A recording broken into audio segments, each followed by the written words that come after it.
Hi, my name is David Kane, and I'd like to read to you the founding statement of the Faith, Economy, Ecology, Transformation Coalition. This document has been signed by almost 100 religious organizations, and it points the way towards our work towards the future. We call it a call to integrate faith, ecology, and the global economy. As hope-filled people, we stand in awe of Earth's goodness and its capacity to provide abundant life for all God's creation.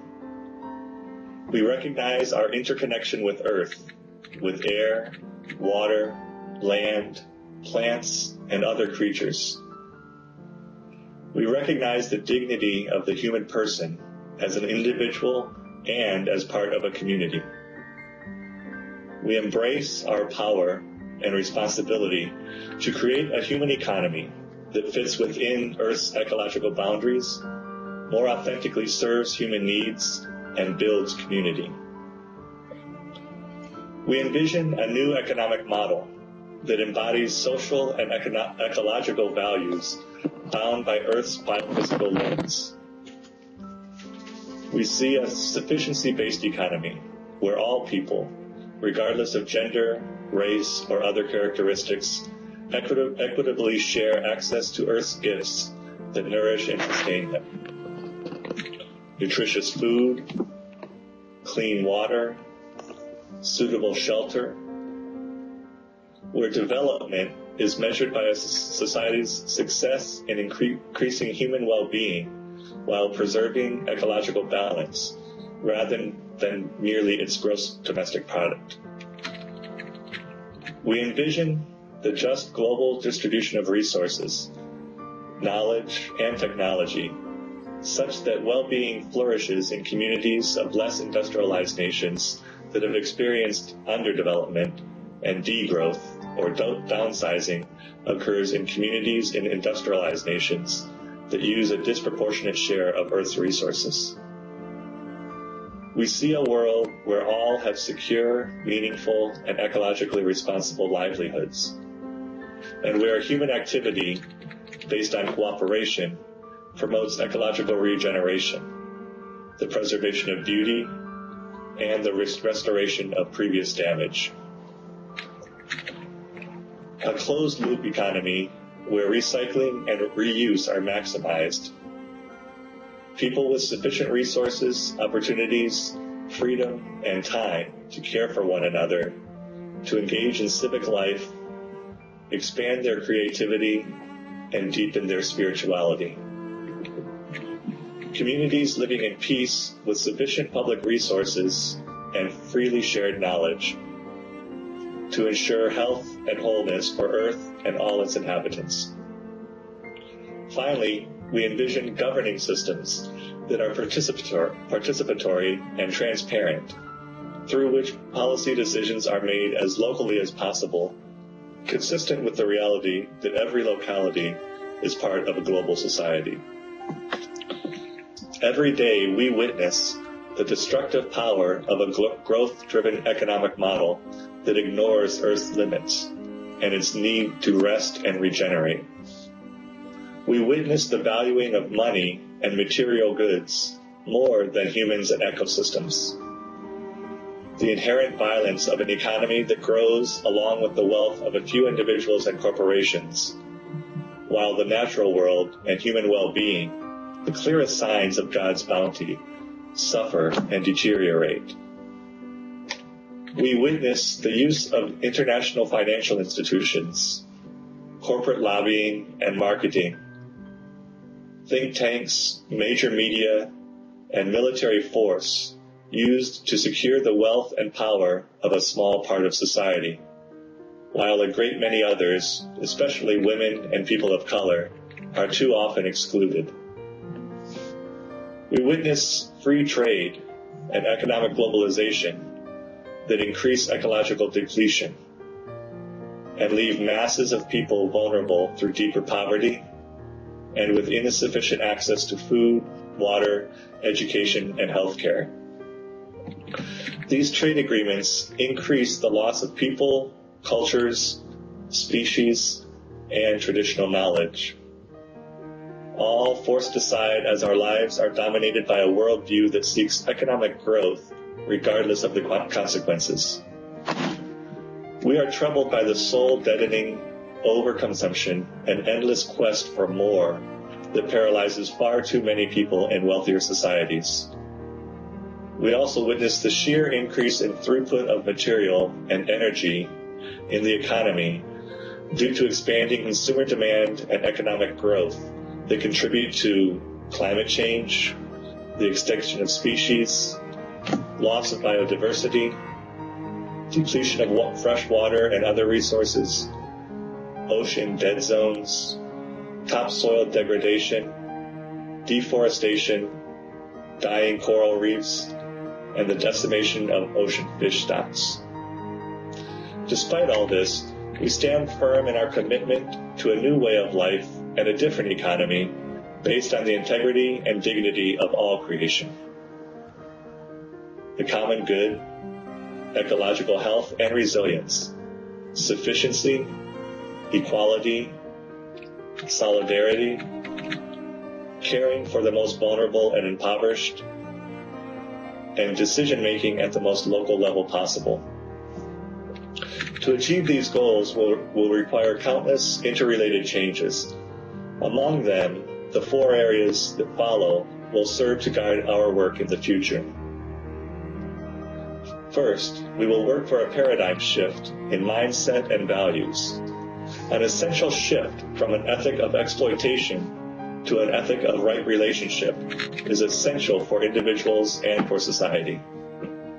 This will mean changing from a focus on material goods to holistic well-being, from excess to sufficiency, from exclusion to inclusion, from competition to cooperation, from pursuing privilege to serving the common good, from the preeminence of humanity to the reverence for all life. Toward this end, we will be guided by the wisdom of our sacred scriptures and religious traditions, especially Sabbath traditions of Leviticus and Deuteronomy, and the inclusive table of Jesus, which provides enough for everyone, with no one storing up more than is needed, which cares for the widow, the orphan, stranger, and traveler, which honors a weekly Sabbath, providing rest and human restraint from busy, frenetic economic activities, which allows the land to rest every 7 years, declares a jubilee every 50 years, when slaves are freed, debts canceled, and families have their lands restored to them. An economy which models the breaking of bread by creating strong communities built on care for one another. The second area where we will focus our work is in helping to create public policies for an economy of right relationship, starting from the deep recognition that the economy must fit within Earth's limits, where resources are not used faster than they can be regenerated, and wastes are not deposited faster than they can be safely assimilated. Policies must change to move toward a steady-state economy in overdeveloped industrial countries and sustainable development in impoverished countries. Current institutions and rules must change so that individuals, communities, and whole societies can participate equitably in the economy and share in Earth's bounty. Financial institutions should embrace the principle of subsidiarity, allowing decisions to be made at the most local level possible. Priority should be given to policies that distribute wealth widely and decentralize economic power. Toward this end, we will seek to understand more fully what transformations are required to attain economic right relationship. We will promote a serious reorientation of the global economy away from growth and toward human development. We will pursue changes in laws, policies, international agreements, and institutions to create a more durable, resilient, and fair economy.